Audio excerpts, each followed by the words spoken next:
Welcome back then folks to part 48 of the GT40 build. For those who didn't see it, I've recently started a second DeAgostini one as well for Senna's Lotus, the 97T, so check that one out on the channel as well. But for this one, we're actually returning to something which I think I mentioned recently, which is the wheel side of things. And we've got some pretty nice looking chunky Firestone tyres here, very nice weight to them. Now for this particular part of the build, I do know, and as you can see, I'm representing one of my cars, Merry Todd, the Lincoln Premier.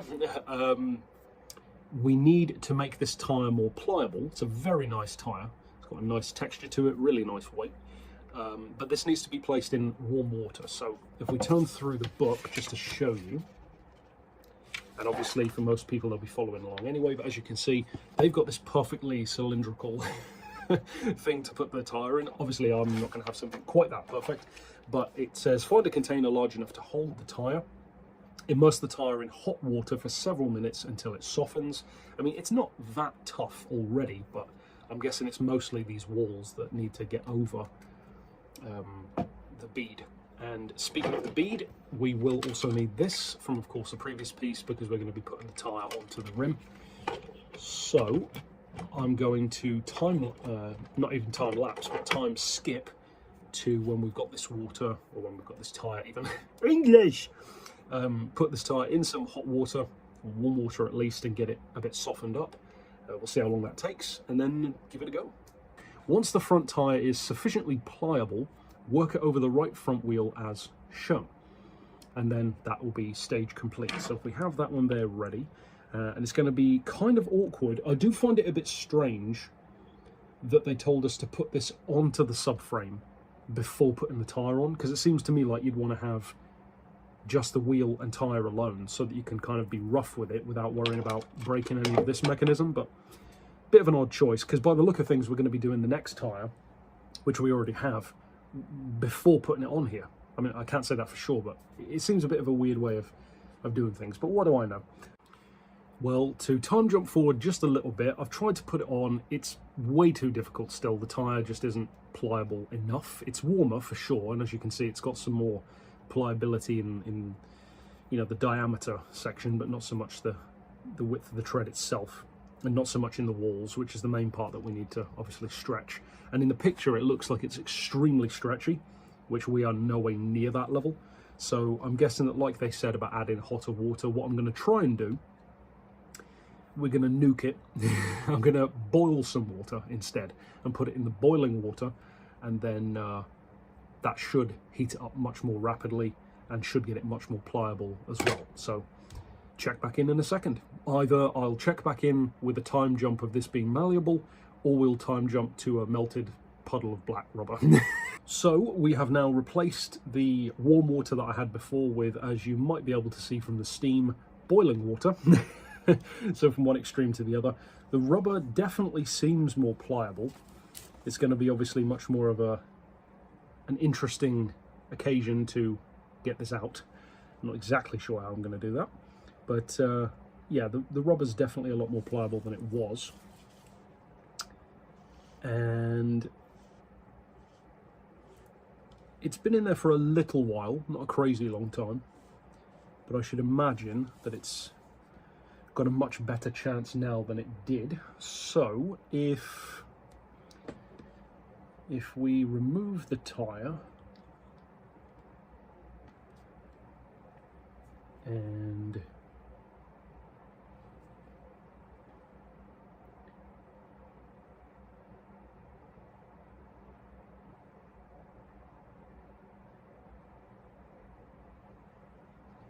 carefully dry it off.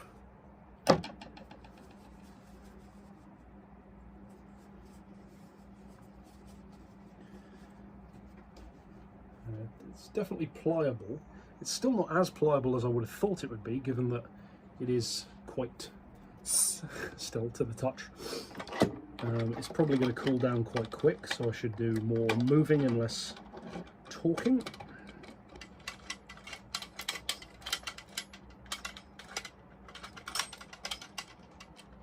Well, that is a certified success.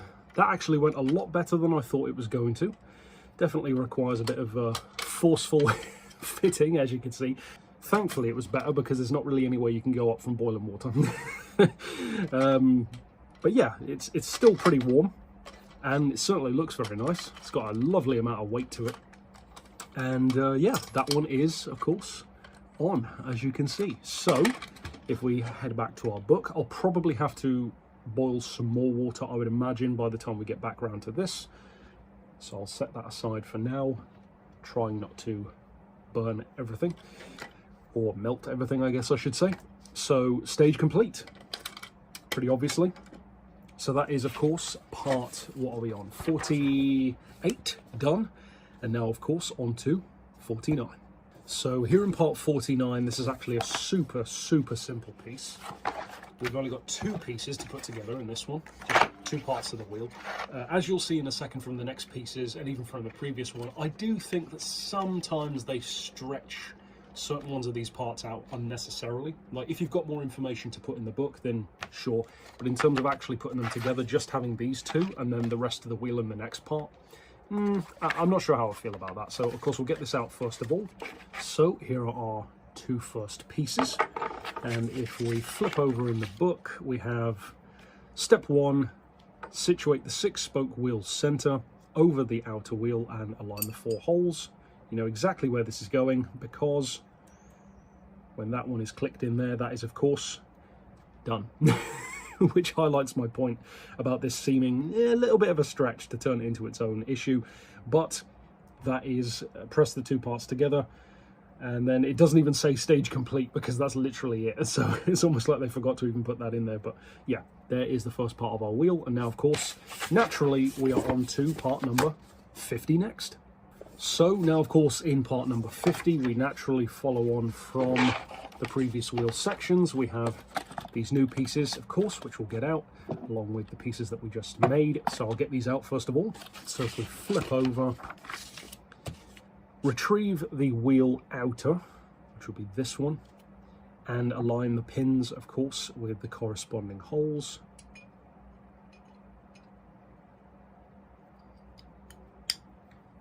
Firmly press the parts together, and the bead looks good all the way around.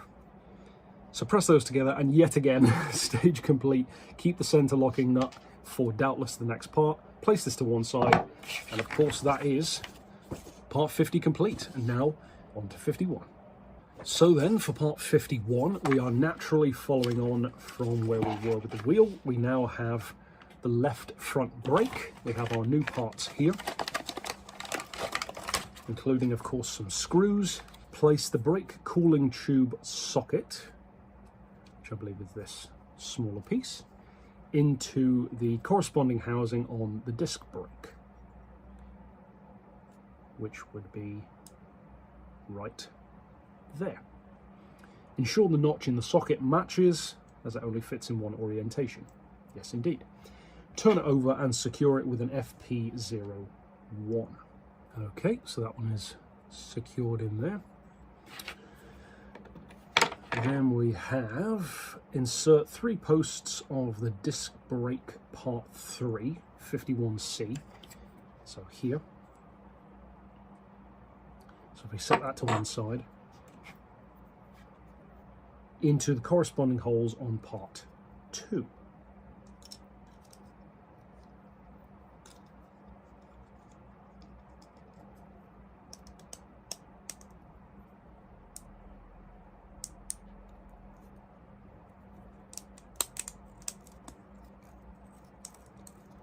Pop those into place, and there you go. That is of course in. Press the 2 parts together. Step 4, place even the disc brake over part 1. The center pivot should be inserted through the hole in the assembly. So over there like that. So set that to one side and turn over. Step 5, place the brake caliper, so here of course, onto the assembly parts 1, 2 and 3. The upper hole should fit over the pin on the brake and the lower holes should align. Okie dokie, so that one is attached on there. We still have free movement on the disc of course. retrieve the left front wheel, of course, insert the hub assembly,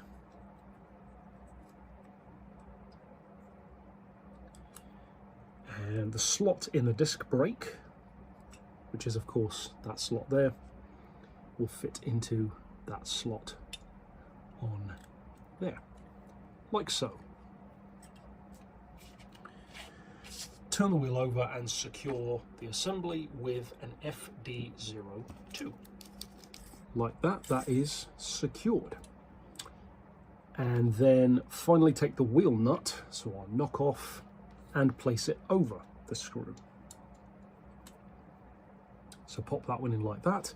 And that is of course stage complete. Our second completed wheel now. Nicely free turning. And that one is, as I said, stage complete. So we'll set that to one side. I have a feeling we're coming back to it soon enough. And of course, that is part 51 complete. On to 52. For part 52 then, this is really where a number of things are starting to come together.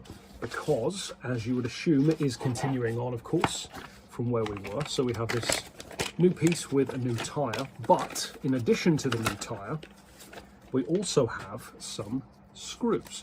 And the reason for that, of course, is because as well as the tyre, which we of course are going to boil again in a second, so I'll do a time jump for that, we also need to bring in the wheel once again. And interestingly, these suspension components from part number 47 that we didn't use before. And of course, this is all going to come together along with the, if we skip forward, along with the subframe again, to basically repeat what we did before and kind of put three previous parts together. So getting the tyre onto the wheel, getting the wheel onto the subframe, and also getting the suspension onto the subframe all in one piece. So I could see this one taking a minute to do, so there'll probably be quite a lot of time jumping in this edit. But first of all, of course, we need to boil some more water and get this tyre softened up. And you can definitely see how much the tyre changes based on how non-malleable it is to begin with. But yeah, let's get it boiled. So with more water boiled and the tyre now placed in there, we'll leave that for a little bit. I'll leave it for a few minutes, a couple of minutes at least. So trying not to melt anything, I'll set that to one side. And then we have the wheel being brought back into play. And we have the suspension parts being brought back in as well. And doubtless some screws at some point. Retrieve the assembly and the suspension parts. Yep, we've done that. Insert the suspension upper joint into the housing, which would be here, I believe, like so.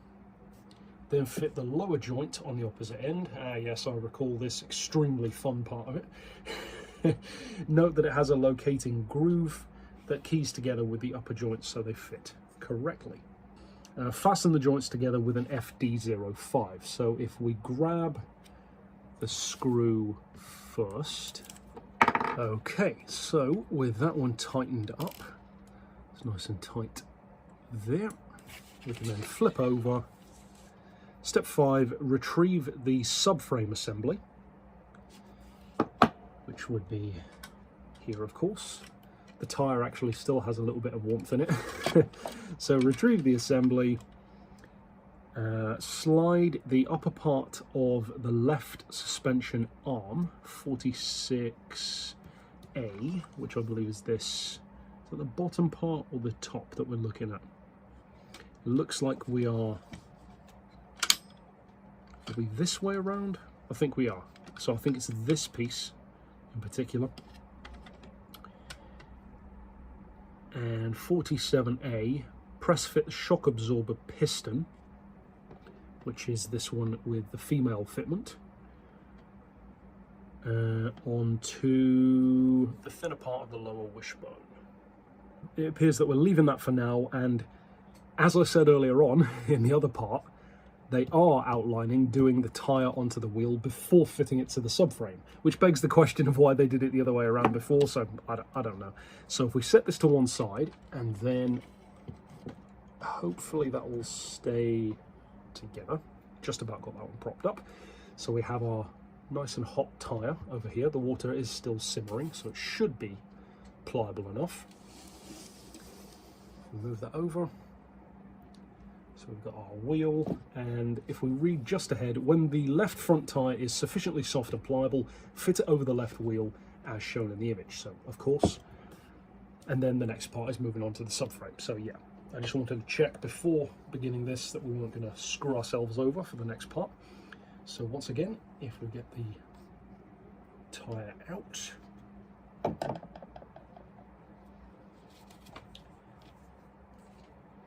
dry it off as best as we can.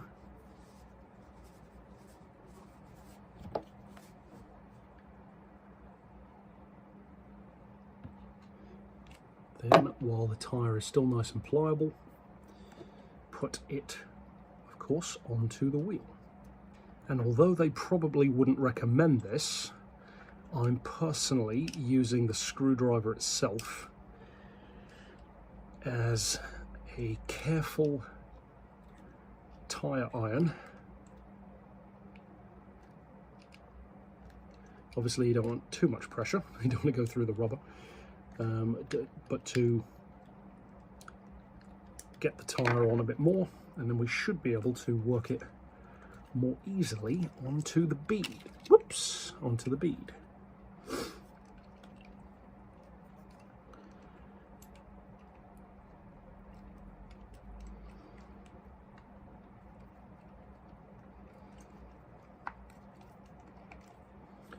Yes, indeed.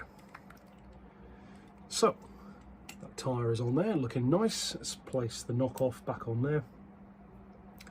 And there is our still warm, still pliable, and very much on tyre and wheel, ready to go. Okay, so with the most technical part, well, not the most technical, but the most time-sensitive part of that done, set that to one side. Now, position the left front tyre in front of the front suspension. So if we bring the suspension back, and with that extremely infuriating part done, I always find it really annoying doing these screws here. We have our full assembly of the screws, of course independent wheel control, but that is it for part number 52, and of course that is it for this episode as well. So we've got quite a lot done all around this subframe section. Getting the tyres on was an interesting change, something a bit different, and that was actually more fun than I expected. Make sure you use boiling water, it makes it a lot easier. And of course, stick around for the next episode where we'll be doing more parts, of course, and like I said, check out the build that I'm doing for Senna's Lotus as well. But until next time, I'll see you then.